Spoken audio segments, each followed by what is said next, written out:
Good afternoon, good evening, wherever you are. Hello. I wanted to do a quick video about Christmas because today, although you may be watching this at a different time,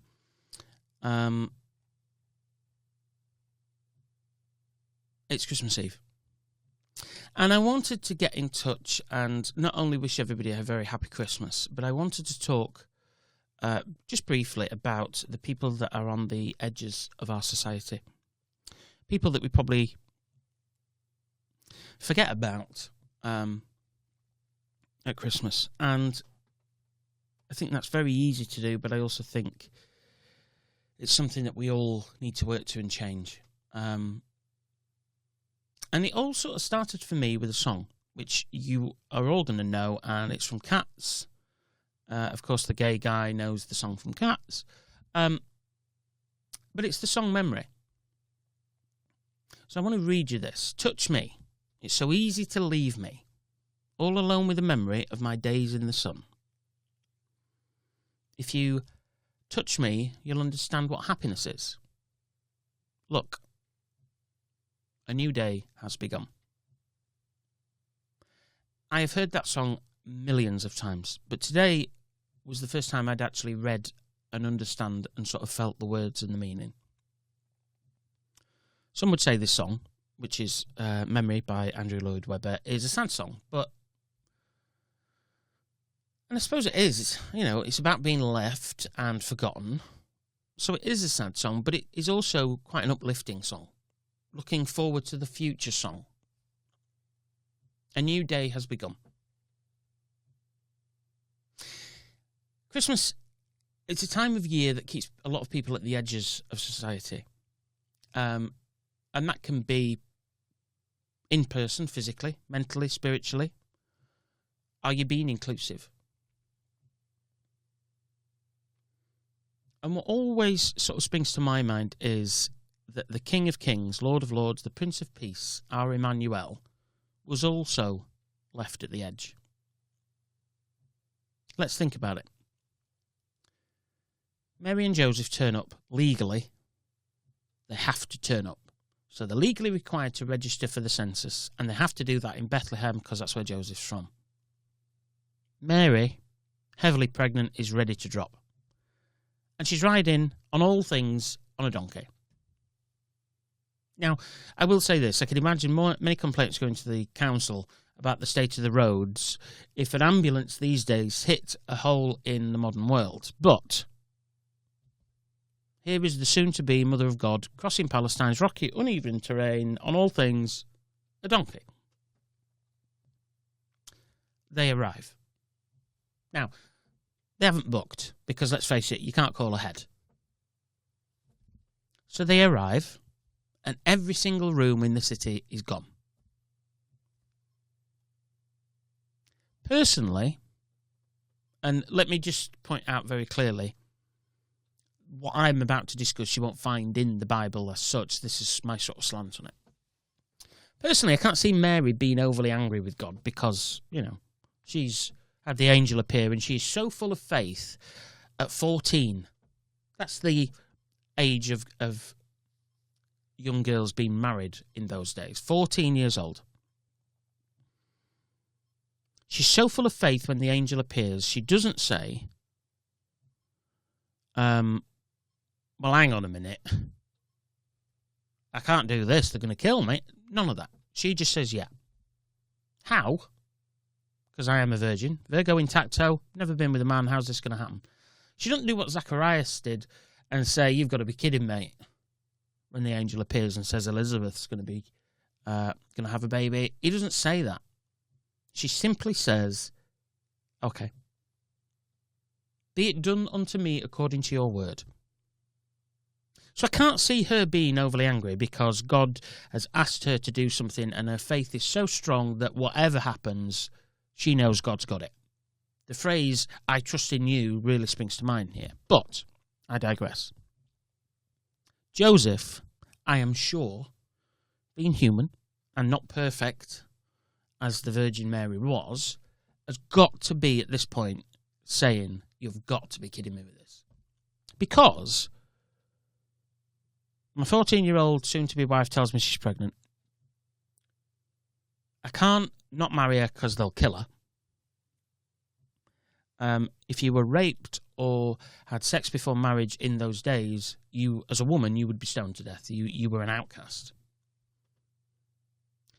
But I think Joseph is just a nice guy to start with. So he doesn't want this 14-year-old that he actually is betrothed to. He does love.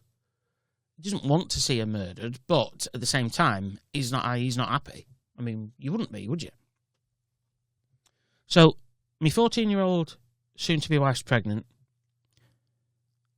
I'm not happy about that. An angel appears to me in a dream and says, everything she's told you about it being God's child and the angel appearing is all true, and this is just... So he goes along with all this, but at some point, surely he's got to think, I'm trekking the mother of God with the child, God, in her stomach, across the desert on a donkey. I get to the place where legally I've got to be, and there's no rooms. I can't imagine that anybody that's human, that has you don't. I don't think any of us want an easy life, but we wouldn't mind it being just a little bit easier. Whereas he's got to be a bit pissed off. Let's be fair. But there is a stable. You can go around there and give birth there, knock yourselves out. At no point did we hear what you would most definitely hear today. Do you not know who I am? Do you not know who's inside of me, waiting to come into this world? Do you not know how special, who you are speaking to? No, none of that. I can't imagine that scene today. Somebody just going, yeah, okay, fine, no problem, thank you, I appreciate it. No. I want to speak to the manager and I want a refund and you're going to pay for me to stay in this hotel because that's how it is. I'm so... None of that. It's bad enough trying to imagine a woman giving birth in a dirty, smelly stable full of animals. The health department and social services would be beside themselves, but to do so with not one word. Simply, thank you. You have here Mary, the mother of God, Joseph, stepfather of God, and God himself. All on the edges of society. They're not part of the normal people in hostels and hotels. Not part of a gang, not part of a family, not part of anything. There's 3 of them. That's it. The only thing that they were part of is humanity. Oh, and like the rest of us, part of God's plan. All of us are part of God's plan. Believe it or not, you're in it. And that ain't going to change, kids. Believe or don't believe, that's where it is. Today, 2024 years after the birth of Jesus Christ, people are still left by the side of the road, still left at the edges. Those who are alone, those who have no family, no friends, no one to love them, no one to love.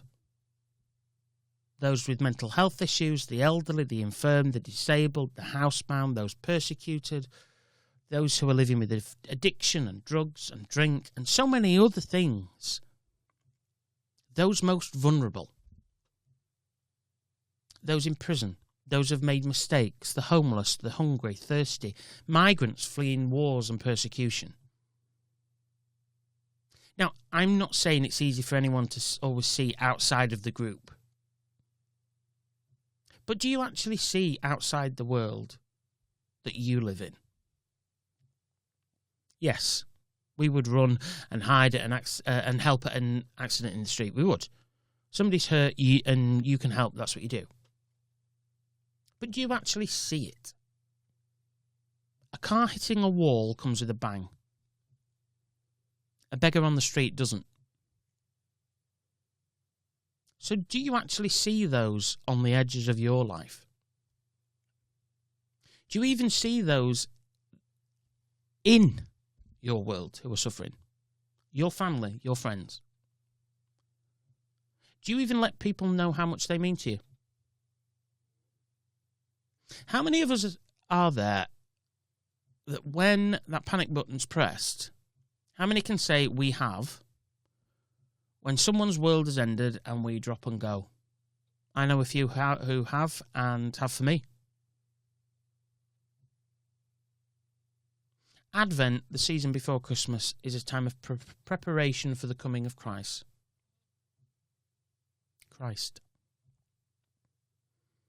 You prepare your house, you prepare your fridge, you prepare your gifts, you prepare everything. Everything's wrapped, everything's cooked, we've got plenty of booze in, we've got all this, it's sorted. But unless you are preparing to love and show that love, what on earth are you doing? The thing that struck me today is we can all sit and say, I love you. We can sit and say, this is what I believe, this is my faith, this is my compass, this is how I get through the day, and this is the rule, this is the line, this is what I live by.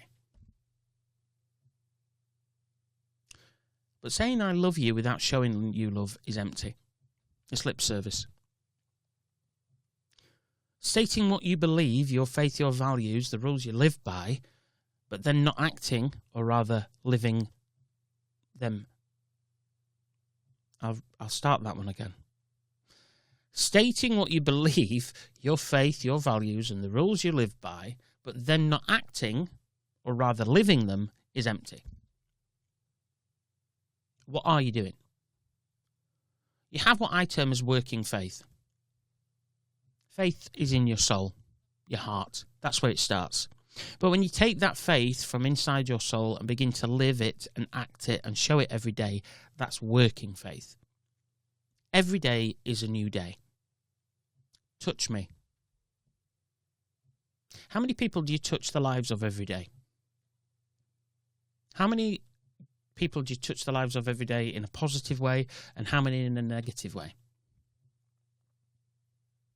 It's so easy to leave me.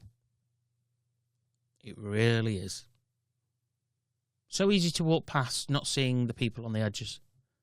So easy not to make the effort and say, how are you? You all right? All alone with the memories of my days in the sun. Life wasn't always like this for most people. Most people don't start on the edges, they're put there. If you touch me, you'll understand what happiness is. I need to be loved. I am a human. It's part of the human condition. I can be happy if you let me, if you help me. Look, a new day has begun. The hope that every heart has, that soon, however you are at the edges, soon the day will come when I am not on the edges, when I am not begging on the street, when I am not grieving and tearful and upset and dealing with mental health or drugs or whatever it is. A day will come when that ends and I am no longer on the edges of society.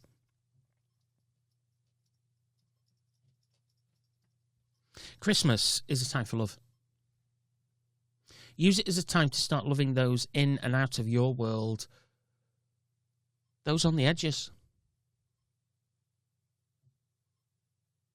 Today, we've got borders that have been closed, movement restricted, and even more people are alone.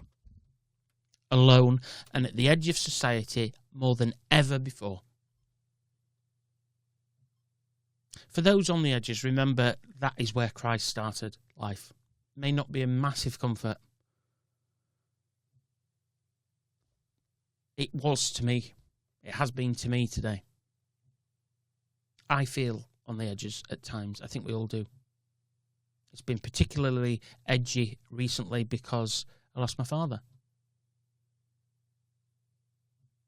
And sometimes it helps to remember that Christ started exactly there on that edge.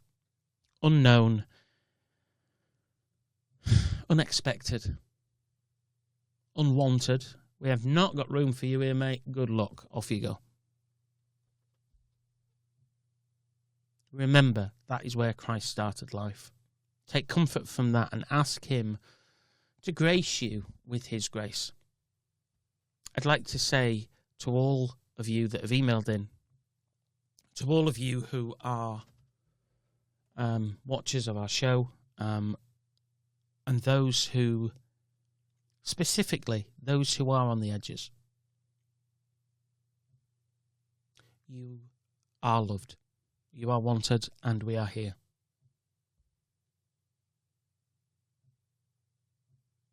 When you go through your day-to-day life, please remember there are people on the edges, and please remember, however busy life is and however packed it is and I haven't got time and whatever your excuses are, because that's what they are, they're excuses. They're not reasons, they're excuses. Remember, there are people on the edges. Most of them not there by choice, most of them there by circumstance, and those circumstances could quite easily happen to you. To all of you, I wish a very happy Christmas, and I know Jonathan does as well, our regular mental health guest. I wish you all a very happy Christmas, and I will be back with you hopefully between Christmas and New Year. Remember, in a world full of people on the edge, whatever you can be kind.